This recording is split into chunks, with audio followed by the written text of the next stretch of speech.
처음 그 노래가 흘러나온 순간 공연장은 이상할 정도로 조용해졌다. 누군가의 기침 소리조차 허락되지 않는 정적.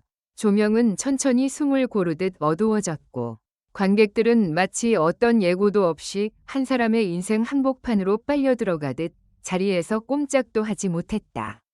김용빈은 무대 중앙에 서 있었다. 마이크를 쥔 손이 미세하게 떨렸다. 그 떨림은 긴장 때문이 아니라 무언가를 끝내야만 하는 사람의 결심. 그 결심이 몸 안에서 진동하며 밖으로 새어나오는 흔적 같았다. 그는 짧게 숨을 들이켰다. 그리고 첫 소절을 내뱉었다. 그 소리는 노래라기보다 고백이었다. 누군가에게는 사과였고 누군가에게는 마지막 인사였으며 또 누군가에게는 아직 끝나지 않았다는 선언처럼 들렸다. 객석 여기저기에서 손이 입을 가리는 모습이 보였다. 눈물이 맺혔다. 아무도 울음을 터뜨리지 않으려 애쓰는 얼굴들, 그 애쓰는 표정이 오히려 더 처절했다. 왜냐하면 그 노래가 잘 부른 노래라서가 아니라 살아남기 위해 불러야 하는 노래처럼 들렸기 때문이다. 그런데 그날 사람들은 몰랐다. 김용빈이 그 무대에 오르기 전 이미 한 번 무대를 포기하라는 말을 들었다는 사실을. 무대 뒤쪽 대기실 문이 닫힌 뒤에 벌어진 일이 있었다. 스태프의 표정은 창백했고 매니저는 휴대폰을 쥔 채 손가락이 굳어 있었다. 누군가가 조용히 말했다. 오늘 안 하는 게 나을 수도 있어요. 그 말은 조언이 아니라 통보였다. 몇 시간 전 예상치 못한 연락이 도착했다. 오래전에 봉인해둔 기억, 공개되면 모든 것이 무너질 수 있는 어떤 이야기가 다시 고개를 들었다. 익명의 메시지에는 짧은 문장이 적혀 있었다. 그 노래 부르면 너는 끝난다. 그 문장 하나가 대기실의 공기를 얼려버렸다. 김용빈은 한동안 말이 없었다. 그리고 천천히 고개를 들었다. 눈동자는 흔들리지 않았다. 그가 그날 선택한 것은 회피가 아니라 정면 돌파였다. 마치 누군가가 그의 목을 조르고 있는데 그는 그 손을 떼어내는 대신 숨을 더 깊게 들이키려는 사람처럼 보였다. 그때 누구도 예상하지 못한 사람이 대기실로 들어왔다. 오래전부터 그를 지켜보던 한 선배 가수였다. 그녀는 아무 말 없이 김용빈 앞에 작은 봉투 하나를 놓았다. 낡은 종이, 손글씨, 마치 시간이 묻어나는 듯한 봉투였다. 이걸 지금 열어. 김용빈은 봉투를 열었다. 안에는 짧은 편지와 오래된 녹음 파일이 담긴 작은 USB가 있었다. 편지에는 단 한 문장이 적혀 있었다. 그 노래는 너를 죽이러 온 게 아니라 너를 살리러 온 거야. 그 문장을 읽는 순간 김용빈의 얼굴이 잠깐 무너졌다. 그가 숨겨온 것은 비밀이 아니라 자신을 지키기 위한 마지막 벽이었다. 그리고 그 벽이 지금 스스로의 손으로 무너질 준비를 하고 있었다. 무대에 오르기 10분 전 그는 매니저에게 말했다. 오늘은 도망치면 안 돼요. 매니저가 물었다. 정말 괜찮겠어? 너 준비됐어? 김용빈은 대답 대신 고개를 끄덕였다. 하지만 그 끄덕임은 괜찮다가 아니라 각오했다에 가까웠다. 그리고 그 각오의 끝에는 그가 목숨을 걸고 부를 노래가 있었다. 무대에 올라선 김용빈은 관객을 바라보지 않았다. 시선을 낮게 떨어뜨렸다. 마치 객석이 아니라 자신 안쪽 깊은 곳을 보고 있는 사람처럼. 그리고 그 노래를 시작했다. 처음에는 평범해 보였다. 그저 감정을 꾹 눌러 부르는 발라드. 그러나 2절로 넘어가는 순간 곡의 색이 변했다. 숨이 찢어질 듯 길게 이어지는 한음. 그 음이 끝나기도 전에 그는 미세하게 떨리는 목소리로 가사를 덧붙였다. 그때 관객들은 느꼈다. 이 노래에는 사연이 아니라 사건이 묻어 있다는 것을. 어떤 사람은 그 음을 듣는 순간 가슴을 움켜쥐었다. 어떤 사람은 고개를 숙였다. 그리고 어떤 사람은 조용히 속삭였다.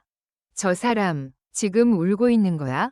맞았다. 김용빈은 노래하면서 울고 있었다. 그런데 그 눈물은 슬픔만이 아니었다.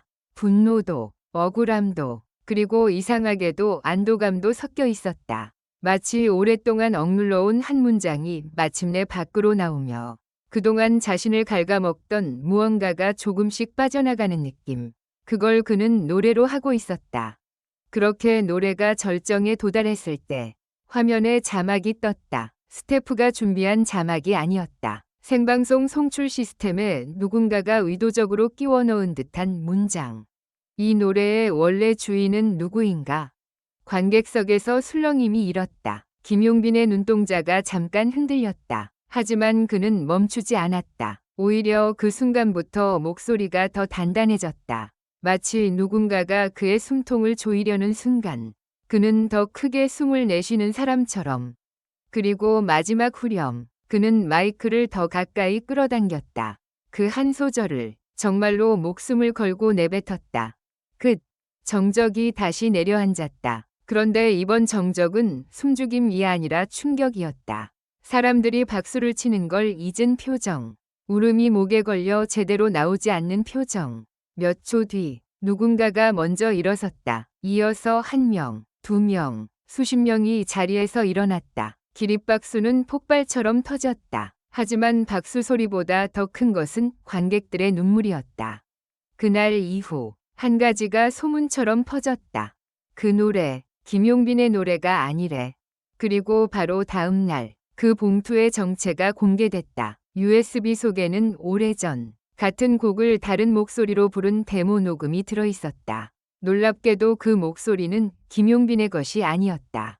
김용빈이 무명 시절 함께 작업하던 작곡가의 목소리였고, 더 놀라운 것은 그 작곡가가 몇 년 전 불의의 사고로 세상을 떠났다는 사실이었다.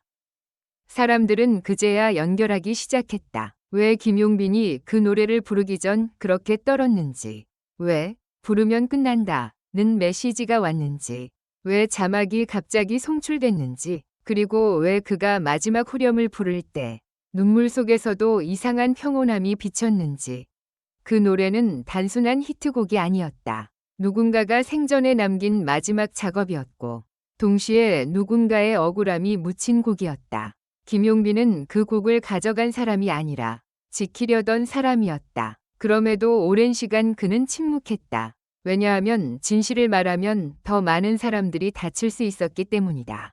누군가는 돈과 명예를 위해, 누군가는 체면을 위해, 누군가는 업계의 질서를 위해 그 진실을 눌러왔다.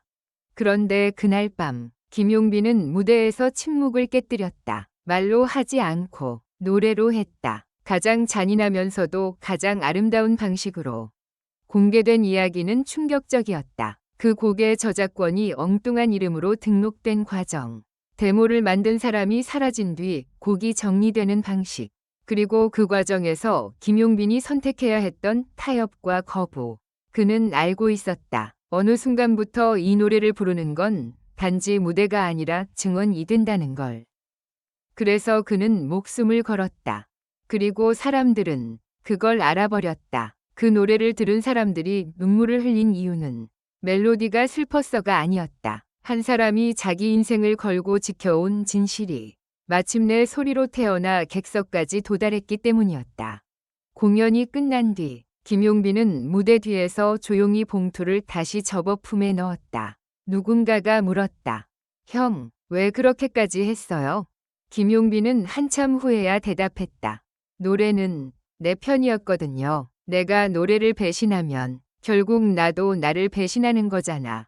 그 말이 또 한 번 사람들을 울렸다.